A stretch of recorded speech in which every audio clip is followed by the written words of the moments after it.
Victor Gyokeres, we are here to talk about Victor Gyokeres because I feel as though a lot of people have many differing opinions on him. In today's video, we're going to be going over the positives and the potential negatives using clips and just overall analysing the player.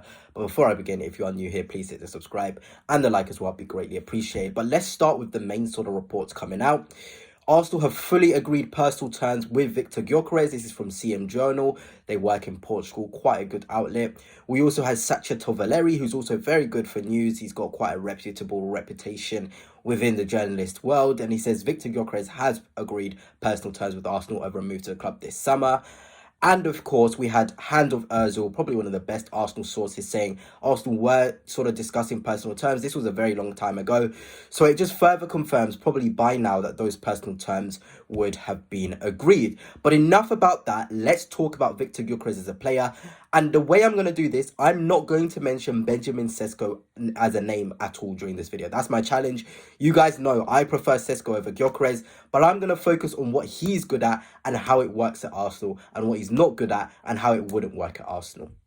But firstly, we need to talk about what Arsenal strikers need to have.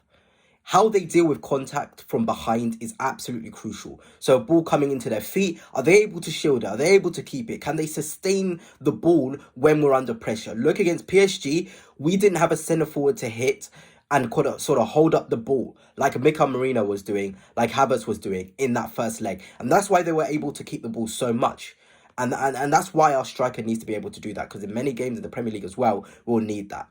How many shots they take, I feel like we need a striker who takes a lot of good shots, has a high shot volume, and is always constantly thinking, how can I test the keeper? Aerial duels are key, coming under that same bracket of how they deal with contact. How they sort of head the ball, how they knock the ball on, how they deal with those duels, very, very key. Then link play and creativity as well. How do they link with other players on the pitch is also pivotal. So we're firstly going to look at Victor Gyokeres and his shots. Here they are. And we'll just discuss it. Look, I really like his mentality in terms of he wants to get a shot off no matter the case. And you'll see a lot of shots in this game for Sweden against Estonia, because he's able to find himself in those positions to take the shots. And that's a massive, massive green flag. In the sense he finds himself in these positions multiple times in games. You have questions. Is it because it's just he's in transition? And in transition moments, is he able to find this space?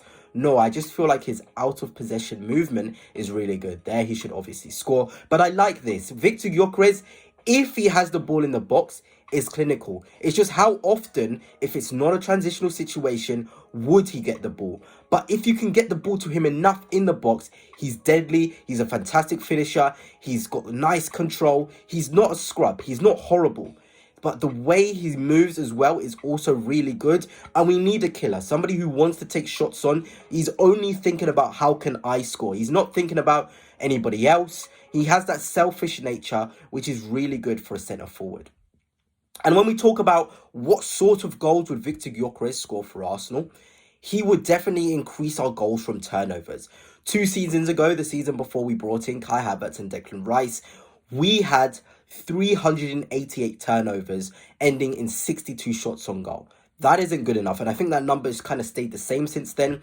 With someone like Victor Gyokeres, with his threat on the break in transitional moments, I would say that stat in terms of 388 turnovers would turn into 115 shots in 388 or 150 shots in 388. He just increases the likelihood of a shot once you've won the ball up, high up on the pitch, because he's just so deadly in those transition moments. I also talk about Kai Havertz this season. Where would Gyokeres score if he was given the same chances as Havertz? Here is one. Coming in from sort of a wide area, Gyokeres is really deadly off both feet. And that's what I'll give him. Really good shooter, controlled shooter. He's in control of his shots. So in a situation like this, where Havertz just was quite a poor finish in the end, Gyokeres gets this on target, or he has a shot which is menacing enough.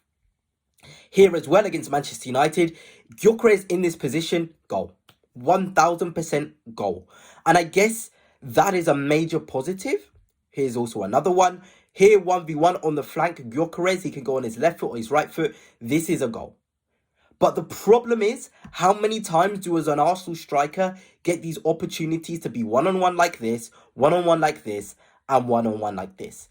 I would probably say you get 4 opportunities like this every 2 games. And is that enough?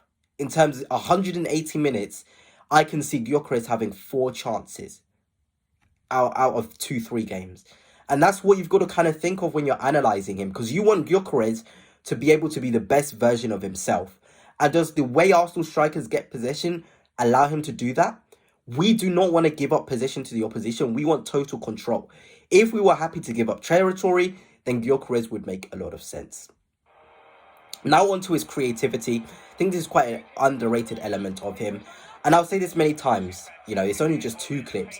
Saka and Martinelli, if they're able to move, will have so much joy with Gyokeres. Even Declan Rice, when he's peeling off on the left, Gyokeres, he can do those little slipped balls into a Declan Rice, making a little underlap. He can find little movements. If the game is in front of Gyokeres, he's really good creative-wise. He's not going to be Harry Kane where he receives the ball and does a mega switch. He's not going to be that. He's not going to be the sort of guy who receives and is able to properly swing a ball in over the top. No. But again, that's just not the sort of striker he is. He's still very good. He's still not dumb. He makes good decisions when the game is in front of him and there's opportunities to pass at times. Now we're going to get on to the biggest.